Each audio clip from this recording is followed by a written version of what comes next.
Huwag maging mapagmataas kung meron ka ngayon.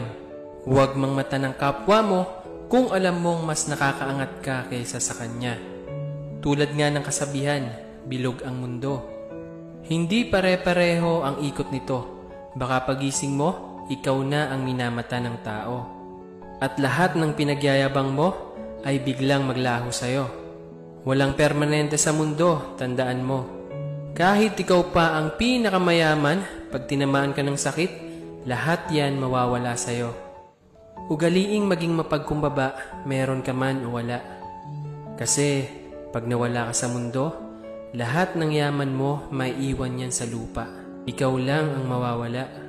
Pero yung kabutihang pinapakita mo sa kapwa mo, di yan mawawala. Bato-bato sa langit, ang tamaan, huwag magalit.